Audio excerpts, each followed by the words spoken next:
Welcome to our December colloquium. It's the last colloquium of the year.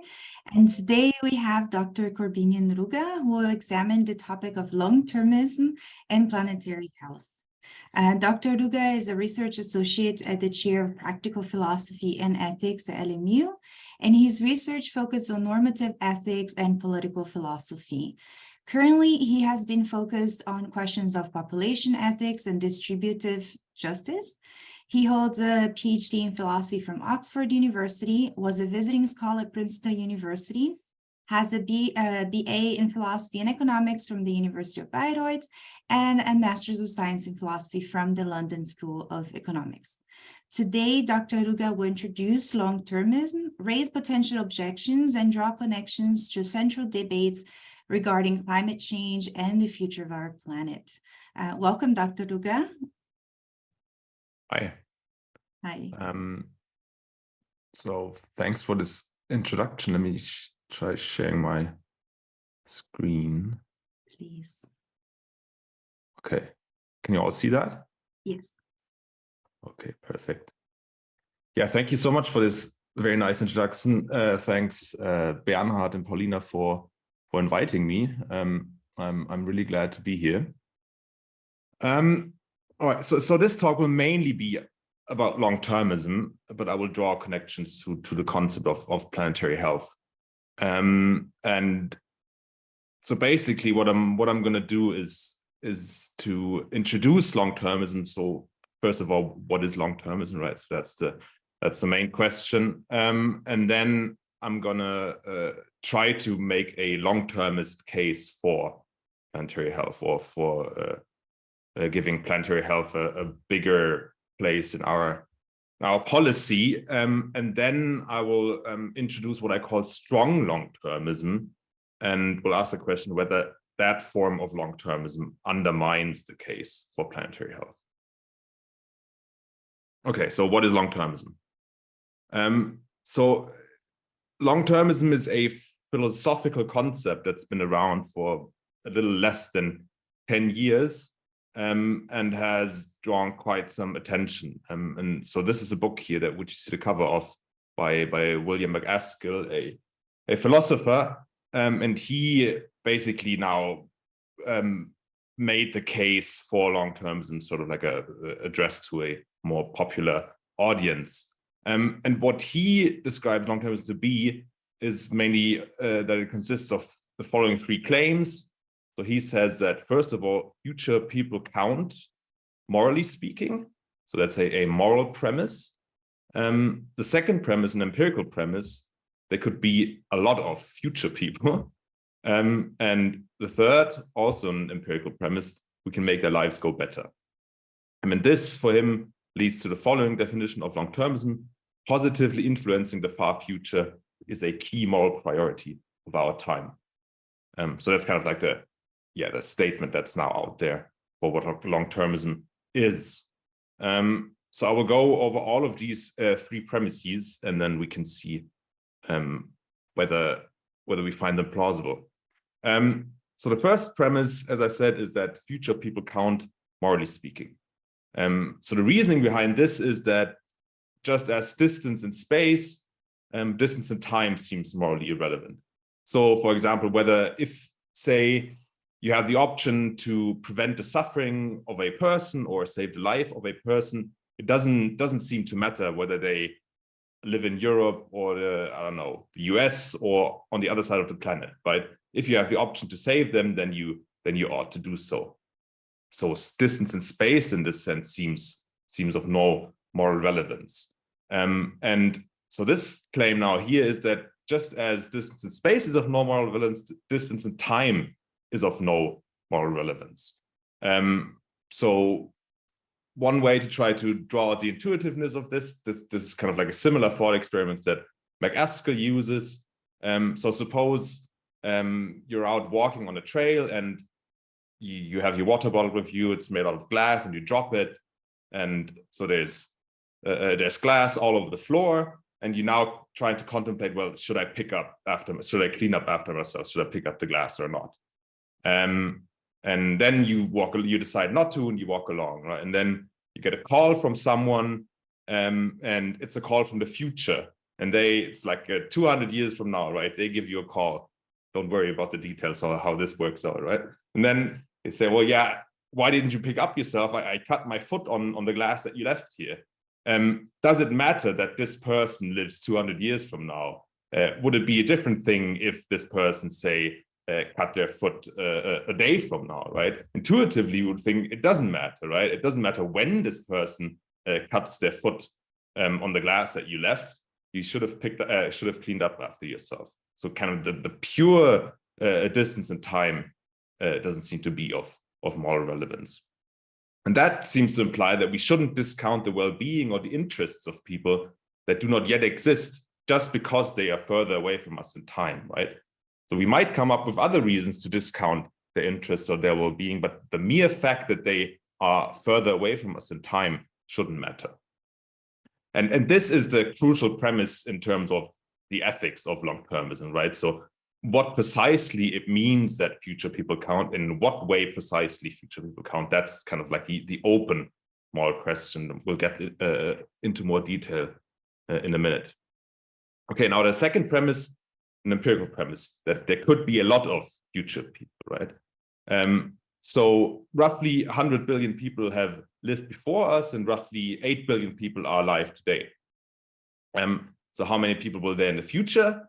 It depends on a number of different things. So whether and when we destroy ourselves, or whether or when humanity extincts itself, on how long the Earth will be inhabitable, and even kind of science fiction sounding stuff on whether we take to the stars as a human species.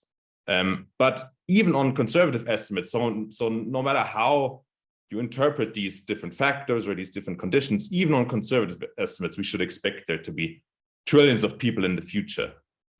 So one way to see this is that so the human race or humanity has been around for roughly 200,000 years, and a typical mammalian species is expected to last about 1 million years. So that alone would give us another 800,000 years, if everything goes okay. But of course, we're not a typical mammalian species, right? So you could think that maybe we last much longer than a typical mammalian species, right? And given that the Earth, right, if we don't destroy it, will probably remain inhabitable for another 500 million years, or maybe even longer than that. That gives us even more time, right? But so even if we just go along with the typical lifespan of a mammalian species, this still gives us about 800,000 years. And you can see this, just how much or how many people that would be. So this is a graphic from Our World in Data. So it's, suppose this this green, I don't know, can you see my mouse cursor? Yeah. So this green triangle represents the 8 billion people alive today, right? And then all of these yellow triangles represent the people that would be alive in the future if we survive as long as a typical mammalian species, right? So in this scenario of the future where we survive as long as a typical mammalian species, so another 800,000 years, and we estimate that at some point human population will stabilize at around 10 billion people a year, then that's the number of people that would exist in the future. So 100 trillion people that would come after us, right? So that gives you kind of like a flavor of how enormous the future is, of how many people we're actually talking about. Okay, so kind of, if we think that future people matter, then the fact that there are so many of them that, should really influence our thinking. And now the third premise is that we can make their lives go better. And that we can do that in a number of ways. So for example, first of all, by making sure that they come into existence at all, that is by reducing natural and anthropogenic existential risks. What that exactly is, I'll get to in a minute. By leaving them a planet in good shape, by advancing technology, medicine, etc., by fighting for positive political stability. Now, the positive here is crucial because, of course, we could think of, stable political systems that are authoritarian or something like that. They could be 100% stable, but still nothing desirable. So we need to fight for positive political stability and peace, and by fighting for moral progress, by improving our value systems. So there are some ways we can influence the future in a positive way. And of course, there's a crucial distinction here. So the first one is, if we think that we can make their lives go better by making sure they come into existence at all, then we think that making sure that people with good lives will exist is good in and of itself. And that's, of course, a very different thing from saying that making sure that people who will exist have good lives. And that's a crucial ethical distinction that I'll get to in a minute. So because that's kind of like within moral philosophy, that's an open question if and how that distinction matters. So just what I can't see the time on my screen, so that's like how long have I left? Around 10-15 minutes. Okay, that's perfect. All right, so again, so that's the case for long-termism. Future people count. There could be a lot of them. We can make their lives go better. And that gives us what I call weak long-termism, that positively influencing the far future is a key moral priority of our time. Okay, so then what is the long-termist case for planetary health? Well, it seems fairly straightforward, right? So here's the definition of planetary health from the Rockefeller Foundation report. It says that the achievement of the highest attainable standard of health, well-being, and equity worldwide through judicious attention to the human systems, political, economic, and social, that shape the future of humanity and the Earth's natural systems, that define the safe environmental limits within which humanity can flourish. Put simply, planetary health is the health of human civilization and the state of the natural systems on which it depends. Now, many elements here seem to be very much in line with what I just sketched long-termism to be about, right? So we can improve the lives of future people by advancing medicine and technology, and by making sure that the environmental systems of the Earth are in line with whatever conditions are conducive for human health, right? And planetary health explicitly states that the aim is to shape the future of humanity, and to make sure that the health of human civilization and the state of the natural system on which it depends are in good shape. So here we kind of have like a pretty straightforward alignment between what I just sketched, between long-termism and planetary health. So planetary health seems to support all of these ways of making the future better for people, right? But especially it supports these, right? By leaving them a planet in good shape, by advancing technology, medicine, etc., and by fighting for positive political stability and peace. So here we kind of have a straightforward alignment between what I've been calling weak long-termism and planetary health. Okay, but now what is strong long-termism, and does it undermine the case for planetary health? That's the question I'm going to focus on for the rest of the talk. So here I said that's kind of, so this first premise of the case for long-termism is the crucial moral premise, right? And as it's given here, it's underspecified because it doesn't state in which way exactly future people matter. So a more precise statement would be the interests of all future beings with moral status count just as much as the interests of all present beings with moral status. That's a bit more precise. And one thing to note here is that now we move beyond just human being counting, because many people in this literature on long-termism think that there's nothing specific to human beings that makes them the only bearers of moral status. So it's pretty straightforward to include non-human animals as well. That's kind of like a pretty standard assumption, right, that we can probably all agree on. But then some people in the literature even would move on beings that don't yet exist. It could be some sort of artificial intelligent beings, right? We can conceive of such beings, and then we have to ask, well, do they have moral status as well? So that would further expand the horizon of the beings that we have to care about. And as I said, this is the premise where the moral action is.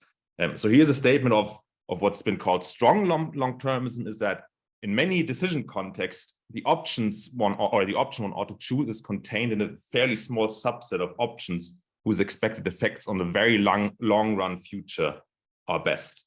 And this basically straightforwardly follows from what I've sketched before, right? The size of the future. So given that, the vast majority of beings will exist in the future, and if we think that what we should be worried about is making lives of future people better, then given that out of that, vast chunk of people in the future, the vast majority of them will live in the far future, say maybe more than 1,000 or maybe 100,000 years from now, that's the chunk of people that we should be primarily concerned with, right? Just because they are so numerous, right? So strong long-termism now draws our attention or attracts our attention to that subset of people. Okay, and now we have to worry about this distinction that I sketched before, right? So which are the options whose expected effects on a very long run future are best? The answer depends crucially on this distinction that I introduced before. So between the distinction between making sure that people with good lives will exist at all and making sure that people who will exist have good lives. And whether we can care about the latter without caring about the former is one of the main open questions in population ethics. And if that's not possible, then mitigating existential risk seems to dominate the value of all other intervention. So if there's no straightforward case of saying we should care about the well-being of future people, given that they exist, so that's kind of like a conditional statement, without also caring about them existing at all, then the latter seems to dominate, because we can only care about the well-being of them once we've made sure that they actually do exist. So the focus then shifts to actually making sure that all these vast numbers of people in the future do exist. And that means that we should make sure that humanity doesn't go extinct before we can realize that future. And that now shifts the attention of long-termism on what's called existential risk.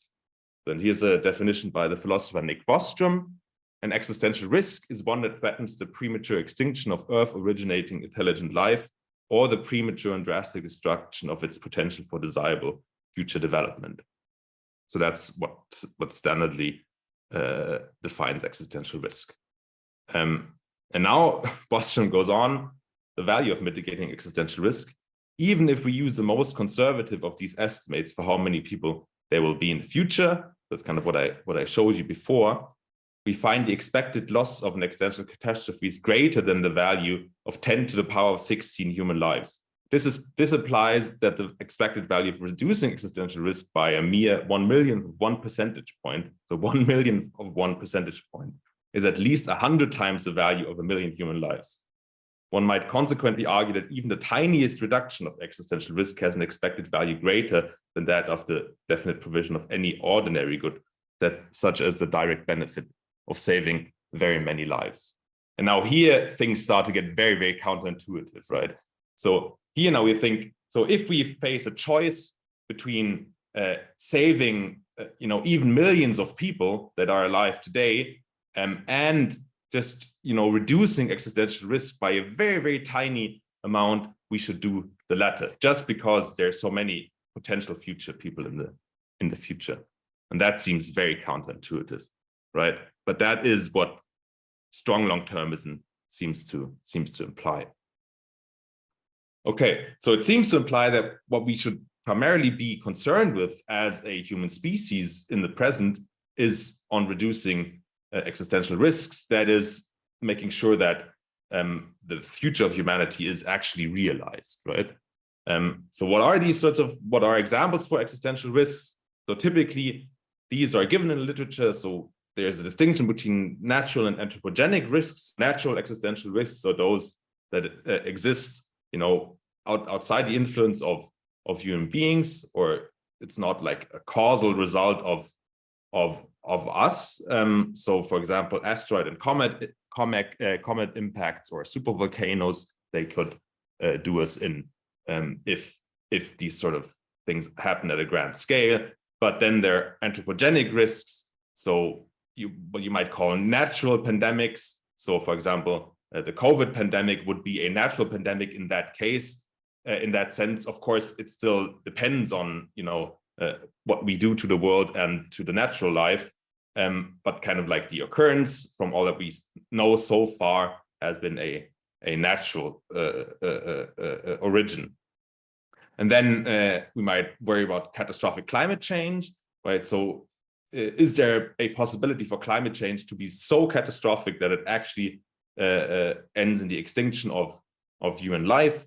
We could worry about all-out nuclear war and nuclear winter and might think that that could actually do us in, or we could worry about engineered pandemics. So if we think that biotechnology gives us, in the future, will give us the possibility to engineer pandemics, let's say they are a lot deadlier than COVID-19, then that could result in the extinction of humanity as a whole. And then we also might worry about unlined artificial intelligence. That is an artificial intelligence that is so powerful that it is more intelligent, or at least as intelligent as we are. And if we fail to make sure that that sort of artificial intelligence is aligned with our value systems, then in the end, it could also threaten the destruction of humanity. Now, if we want to believe the experts in this sort of literature about existential risks, so for example, Toby Ord, then we get pretty much, well, not full out agreement, but kind of convergence along these estimates, right? So what are the actual likelihoods of any of these existential risks destroying us in, say, within the next 100 years? So these are the estimates from Toby Ord's book, The Precipice, which I say are not, there's not unanimous agreement in the literature, but many people agree on similar numbers here at least. And then we can see that what these people think the likeliest existential risks are engineered pandemics and unaligned artificial intelligence. And they, for them, are much likelier than, say, catastrophic climate change or natural pandemics. Then we can see that those sort of risks that would seem to be in line with the Planetary Health Project are not those that most people think are the likeliest causes of extinction. And that means that, and this is my conclusion, that weak long-termism and planetary health seem to go hand in hand. However, there seems to be a tension between the most plausible version of strong long-termism and planetary health, precisely because strong long-termism would kind of draw us into this direction of mitigating existential risk. And we would do so the best by taking care of these risks that are the largest. And the largest existential risks don't seem to be the ones that we should be worrying about if we are concerned with planetary health. And then the open philosophical question, and that's a debate in population ethics, is whether we can contain long-termism to its weak form. If we are able to do so, then there seems to be alignment between long-termism and planetary health. But if we are not able to do so, then the concept of long-termism and planetary health seem to be at odds. So thanks. That's it for now, and I look forward to your questions. Thank you.